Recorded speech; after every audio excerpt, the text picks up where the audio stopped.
Hey, Viking fans, this is Keith Millard, and you are listening to the One Bar and Lupicus Show. Go Vikes! All right, welcome back to the One Bar and Lupicus Show on Draft Day Eve. I'm One Bar with Lupicus, and it is mailbag time. Whoo, doggy! It is mailbag time. Draft Day Eve. What an exciting day. Nothing but shit to look forward to in the next 24 hours. So excited. Can hardly wait. Who's going to be a new Minnesota Viking? Will they stay at 14? Will they move up? Will they move down? So many things to think about. It's going to be a hard-ass time sleeping tonight. Maybe have to take a little NyQuil before bedtime, right? A couple bottles of NyQuil followed with about 6 to 8 beers. You will sleep like a baby. Wow. And be sure to subscribe, like the videos. We're going to be very hot and heavy all weekend, every single damn pick. And be sure to tune into our tailgate tomorrow, where we're going to be drinking beers right before the draft, about 4:30 to 6 or so. Yeah, we'll talk about any last minute scuttlebutt, probably do a mock, we'll see what else. We're talking maybe a little trivia too. Absolutely. But let's get into this mailbag. We asked, you guys delivered. We got about 6 questions or so. All right. And we're going to start off with Angel Duzd Sr. And he writes in, or she, who would you be most excited with, Devontae Smith or Micah Parsons in round 1? I like them both, but Devontae Smith would excite me more. I think he's one of the 10 best players in this draft. I know he's skinny, but he could be an explosive element to our offense. He'd be a dynamite kick returner from day one and eventually succeed Adam Thielen down the road, giving you a hell of a combination with Justin Jefferson for the future. So Devontae Smith gets my parts tingling. Yeah, Devontae Smith, Heisman Trophy, highlight reel machine. But I'm actually going Micah Parsons. Devontae Smith would be exciting, just the fact you're pairing him up. Everything you just said, very valid. But Micah Parsons, he's a top 10 player as well. And just the thought of putting him on this defense with the pieces we've added, the players we're getting back, that is almost a little insane. So I think it would take this defense to a whole nother level. Yeah, again, you really can't go wrong with either one of them. All right, next up, Patches Conway. Great name. Awesome name. Hell of a name. If the 49ers said take our 3rd overall pick plus 2 second next year for Captain Kirk, would it be hard to say no? I'll let you have this one. I'm generous. No, that wouldn't be hard to say no at all. That would be easy to say yes. Love me. I'm on Kirk Cousins' team here. I like Kirk Cousins, but the 3rd overall pick and a 2nd next year, yeah, I could live with that. We could, if we trade up and take Mac Jones, maybe it's a little bit different, but getting a quarterback for the future, hell yes. Was it just 1 second, or I thought you said 2 seconds in there? Plus 2 second next year. So I guess that does mean 2 second. There's no S, so I was a little confused. Yeah, it depends what quarterback you're taking, but if it's Fields or Lance, then hell yeah, I'd be all for that.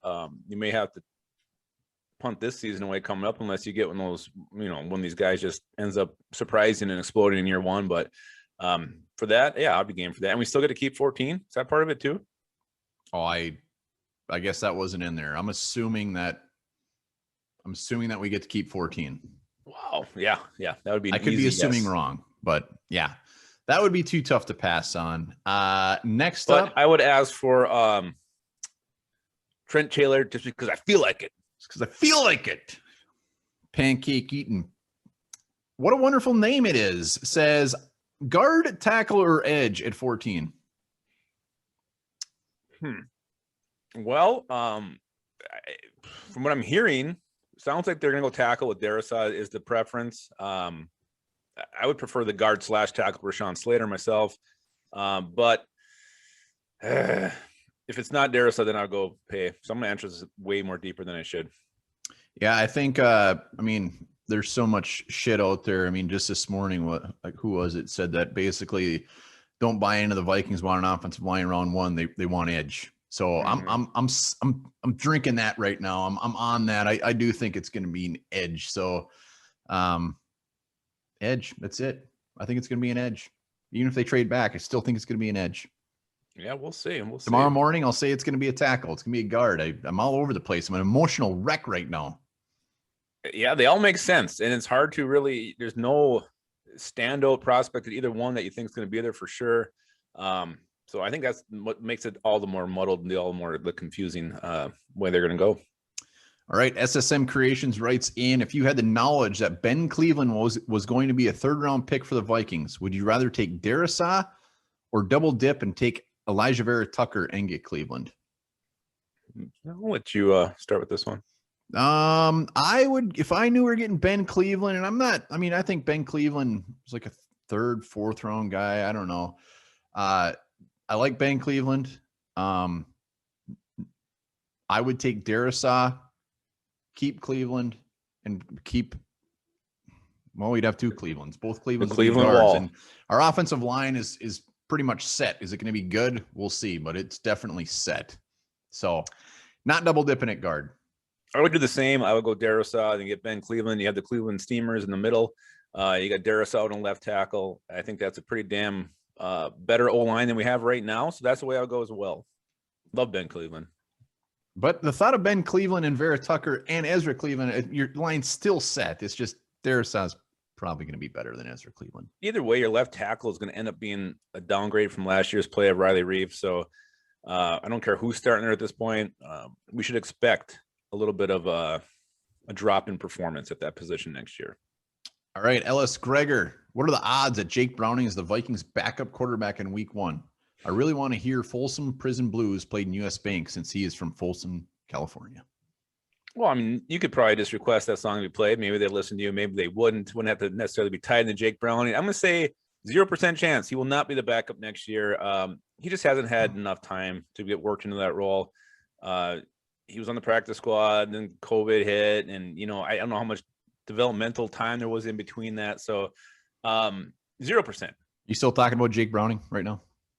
I am. I was really giving it's Ellis Gregor. I want to give his question its proper just the amount of time he puts into the show. I feel like I hear the train thoroughly answered. coming. It's rolling around the bend, and I ain't seen the sunshine since I don't know when. There's your Folsom City. There's your Folsom Blues. You can listen to that anytime you want. No, Jake Browning's not going to be the backup quarterback. Love Ellis Gregor. Final from North Star State. What round does Landon Dickerson go in? Ooh. I think he sneaks into the ass end of the first round. I really do. I think he's one of those guys teams are going to want to come up for. He can play center guard. He's fun-loving, tough as nails. This guy, blew out his knee and still loves his team so much. He came out and took a snap. He couldn't even walk. I love Landon Dickerson, and I think he might get in the end of round 1. I'm going to one-up North Star State. I'm going to say the actual pick. He's going to go to the Jaguars at 45. Wow. That wasn't our pick? Was that our original pick? It was. Yeah, that sounds about right. Yeah, there you go. Double whammy. He also has a follow-up. Who's the guy in round 3 you must have if he makes it there? Oof. That's a good one. I'm going to actually go with this road, and I don't know if he's going to make it there, but guys fall every year. You never know how things are going to shake up. I'm with Jason Elway, defensive end, Penn State. Looking at his late first rounder, but guys slide. This guy didn't have any sacks last year. Everybody calls him Daniel Hunter 2.0 the way his build is. The same issue with production. So I'm hoping that's enough to drive him down there. I think if he even gets close to being mid to late second, maybe that's the guy the Vikings look to move up and get if they don't go with that edge rusher in round 1. Darius Washington, safety, TCU, done. When he goes off the board and it's not to the Vikings, it's going to be angriness going on. That's always tough. You look at last year when those situations happened. Antoine Winfield, Tyler Johnson, just guys you love. That guard we both liked, Shane Lemieux. Just a little moment of anger when your heartthrobs are taken by somebody else. Yeah, we'll see what happens. Those are the questions of the mailbag. Job well done. Again, remember, subscribe. Join us on the tailgate tomorrow. Hell yes. Remember to send us those reaction vids. Get those cameras out when the pick is made. We want to see if you're happy, sad, angry, if you break anything. If it makes you drink more, take a shot. Love to see this, the raw emotion of Vikings fans when the pick is made. So don't forget to do that. And don't forget this either. There's no single food that provides all the nutrients that humans need except for breast milk.